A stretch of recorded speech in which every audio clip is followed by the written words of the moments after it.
Fourth part of when your mafia boyfriend forced you to and didn't know about your trauma. Author point of view. Joe dragged in Taehong, who had put all his weight on him. He left him on the couch. Taehong was in his shoulder, and there were other wounds too.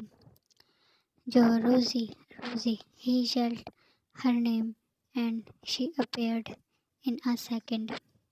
She gasped when she saw Taehong, as his shirt was all stained with his.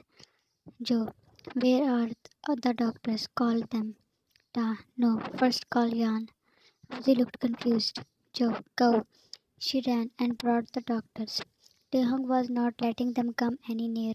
Ta, where is Jan? Joe, you need to get treated first. You had already lost too much blood. He shook his head while his pupils were dilating. Jan. He pulled himself out of their hold and called your name, his feet stumbling, but no one dared to go near him. Where are you, Jan? His shoulder was bleeding, and he couldn't see properly, but all he wanted was to see you. Rosie, she left. Everyone looked at her when she yelled, her eyes brightening with tears. Joe, what? Rosie, she is not here, so you better get treated first. Taehong strode to her and grabbed her jaw in his hand. What are you saying? His voice and grip both were weak. Joe pulled him back and put him on the couch. Where is she? She cannot leave me, Joe. Joe, start to work. Doctors gave him an injection while he was flapping his hands and feet. She cannot. Jan, no. Sedatives put him under sleep and his was removed. They bandaged his wound and shifted him to his room.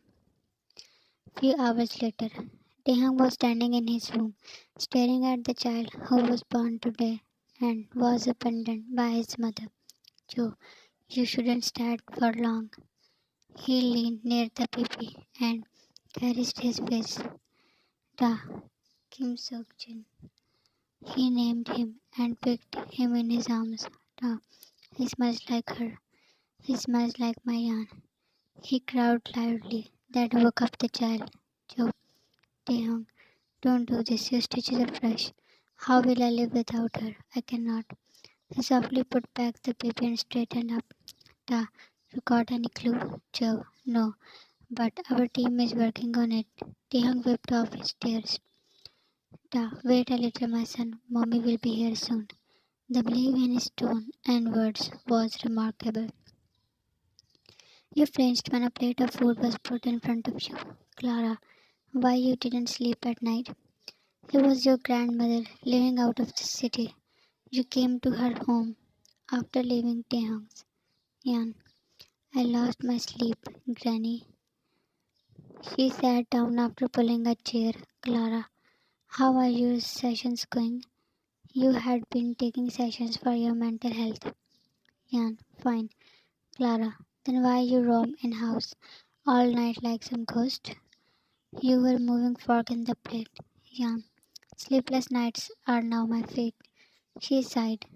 Clara, you did not want to be a mother because you wanted to work, and now you are now pursuing your career.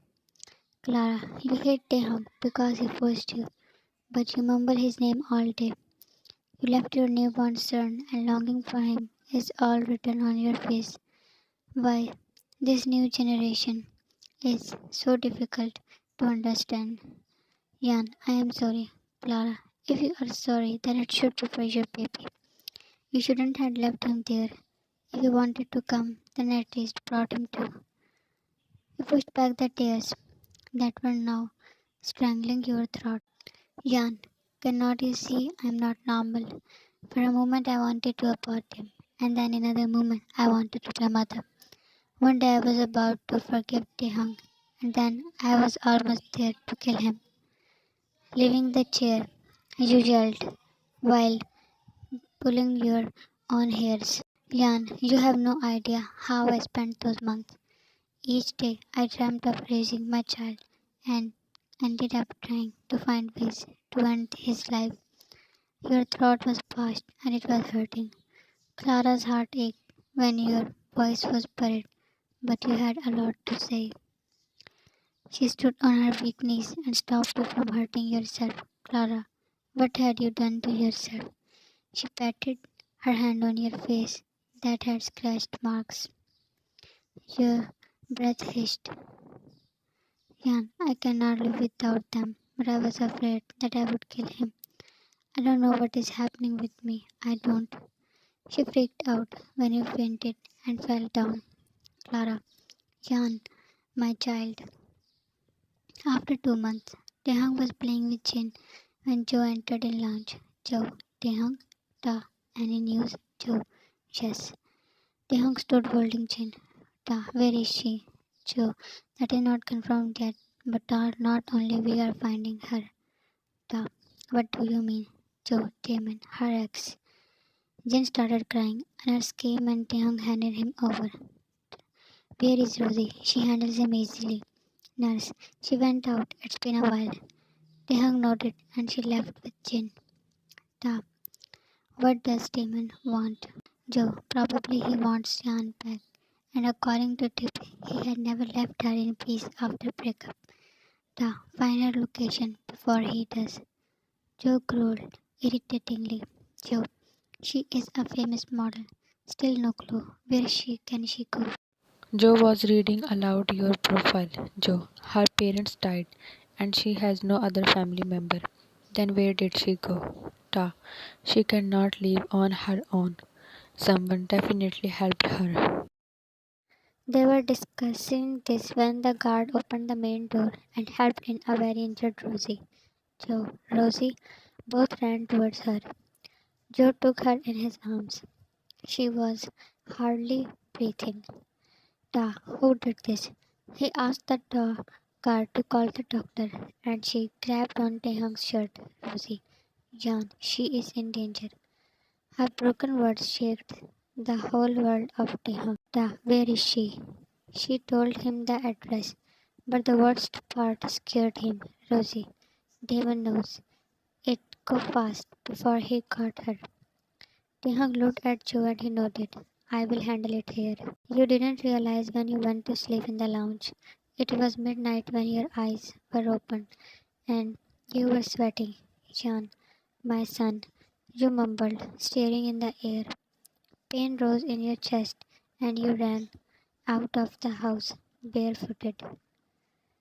You were running on empty roads without looking back.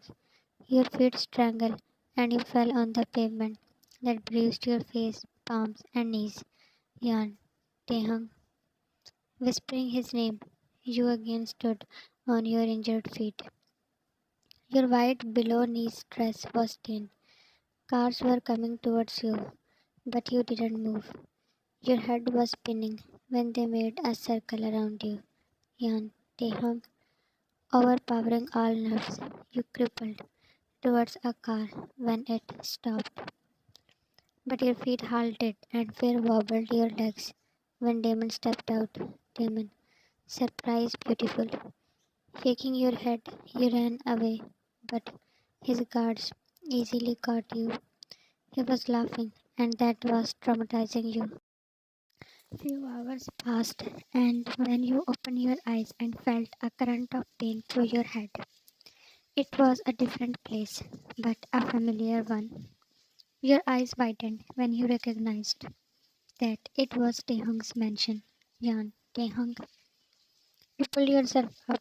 Your hairs were disheveled, face had new and old scratch marks, and your body was shaking. Damon, you woke up. His voice made you jerk towards him. Jan, Damon, what? He was just a few steps away. Damon, ah, you were so good in playing hide and seek, but you cannot beat me.